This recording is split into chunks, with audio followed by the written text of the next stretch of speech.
Este año he aprendido algo sorprendente. He visto a un puñado de personas con trastornos graves, que en 2 años han cambiado su salud. Y he prestado atención a eso porque es mi trasfondo. Y cuando escribí mi primer libro, todo iba de remisiones espontáneas, y lo que eran esos principios, y lo que era la neurociencia y la biología, y saqué en claro, después de descubrir lo que la gente como ustedes hacía para mejorar, que deberíamos poder reproducir esas mismas cosas. En otras palabras, deberíamos poder enseñarlo. Se deberían poder producir varios efectos. Y si seguimos produciendo esos efectos, crearemos una ley, porque todo lo que se repite en la ciencia es una ley. Los 5 individuos a los que he observado durante los 2 últimos años, de repente, empezaron a sufrir cambios significativos en el cuerpo, como si nunca hubiesen estado enfermos. Sus valores sanguíneos y los análisis de orina normales. Se les ofreció un borrón y cuenta nueva. Y fue un momento espléndido cuando empecé a hablar con estas personas. Hice que me escribieran sus testimonios. Todos llegaron a un punto en el que se habían superado a sí mismos y eran felices por ser quienes eran.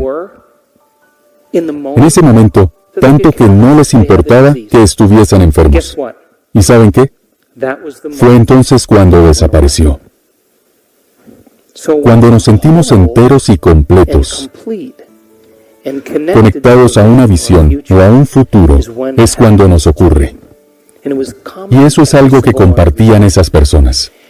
Cuando intentamos crear desde la polaridad, cuando intentamos crear desde la dualidad, crear desde el esfuerzo y la esperanza, y rezamos y deseamos, no es un estado de existencia que produzca un milagro.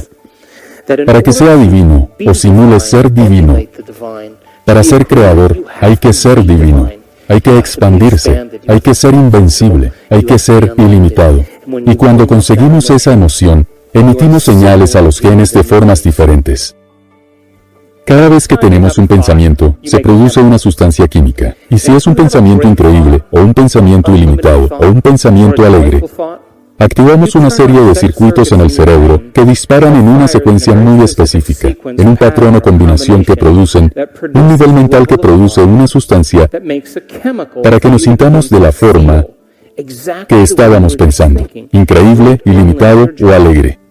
Pero si tenemos un pensamiento negativo, un pensamiento infeliz o de culpabilidad, activamos una serie de circuitos distinta en el cerebro, y una secuencia, patrón, combinación diferentes, que crean un nivel distinto de mente, que emite señales al cerebro para producir una sustancia que coincide con el pensamiento que teníamos, para que nos sintamos de la forma que pensábamos, negativo, infeliz o culpable. En cuanto empezamos a sentirnos de la forma en la que pensamos, porque el cerebro controla constantemente el cuerpo, empezamos a pensar en cómo nos sentimos.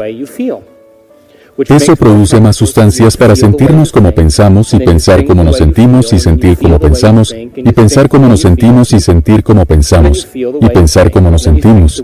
Y lo hacemos durante años sin parar.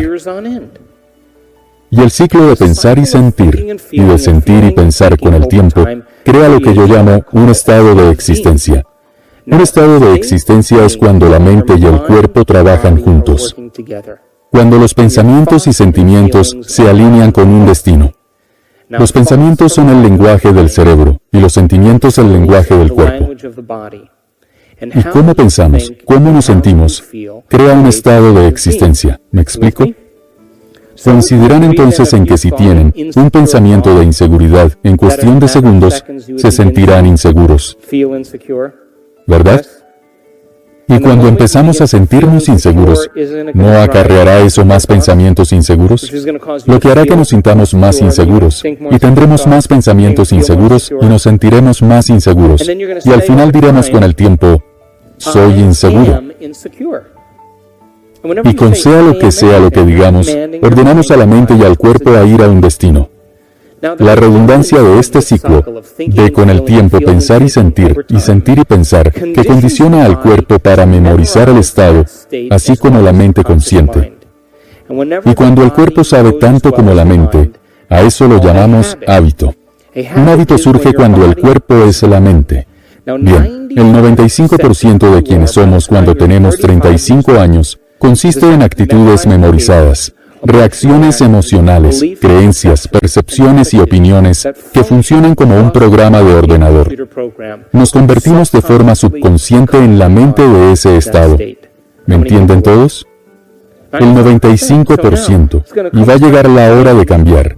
Y vamos a usar un 5% de la mente consciente en pensar de forma positiva mientras hemos recorrido el ciclo de negatividad durante los últimos 35 años. Y crearemos nuestro tablero de sueños, con nuestro peinado, el todoterreno, las uñas, la mansión que tenemos detrás, el niño con una sonrisa perfecta en el asiento del coche.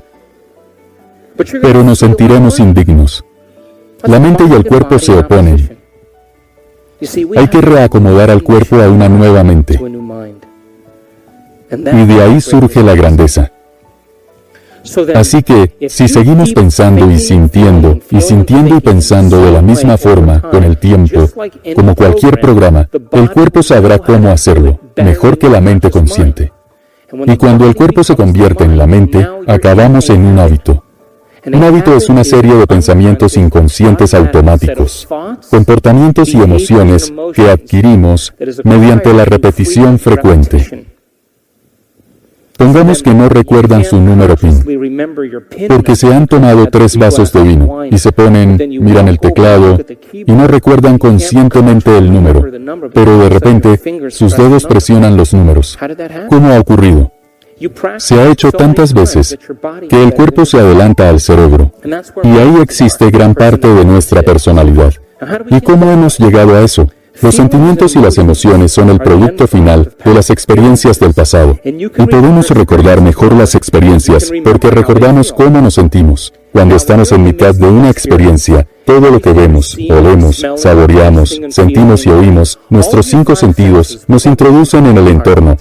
Y cuando estamos en mitad de ese suceso, toda la información vuelve rápidamente al cerebro, mediante los 5 caminos sensoriales.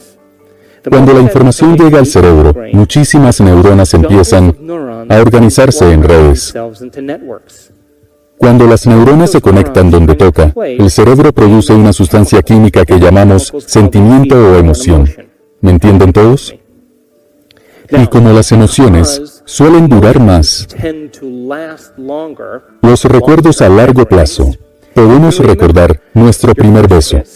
Recordamos la graduación de bachillerato, recordamos un ascenso, nuestra boda, una proposición, el nacimiento de un hijo. Recordamos unas vacaciones en las que pescamos un pez en la costa de México y comemos con los amigos. Y bebemos un buen vino y sentimos la brisa y vemos la puesta de sol. Pero el problema es que no recordamos lo que cenamos la noche anterior, ¿no? Porque la rutina pone a dormir al cerebro. Y casi todos los estadounidenses pueden decir dónde estaban el 11S. Saben decir con quién estuvieron, a qué hora era y lo que hacían. Porque todo lo que veíamos y oíamos cambiaba nuestro estado interior. Y cuando nos sentimos diferentes por dentro, nos despertamos, prestamos atención a lo que ocurre en el exterior. Y a ese suceso en sí mismo lo llamamos recuerdo. Si los sentimientos y las emociones son el producto final de las experiencias del pasado, y nos sentimos igual todos los días, ¿qué significa eso? ¿Que no ocurre nada nuevo en nuestras vidas? ¿Sí? Si los sentimientos y las emociones son el producto final de las experiencias del pasado, y no podemos pensar más allá de cómo nos sentimos, nuestros sentimientos se habrán vuelto el medio del pensamiento. ¿Pensamos en el futuro o en el pasado? Y mientras digan que sus pensamientos tienen algo que ver con su destino, mientras piensen lo mismo que sienten y piensen en el pasado, seguirán creando más.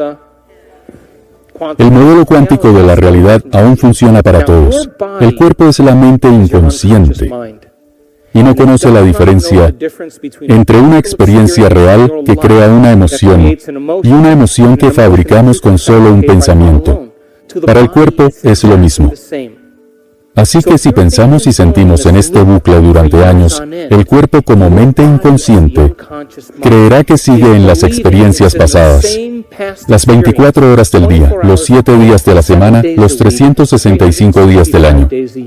El cuerpo cree que es el pasado, y si podemos condicionar el cuerpo para que sea la mente de esa emoción, entonces el cuerpo estará en el pasado. Y no podemos crear un nuevo futuro, mientras el cuerpo viva en el pasado.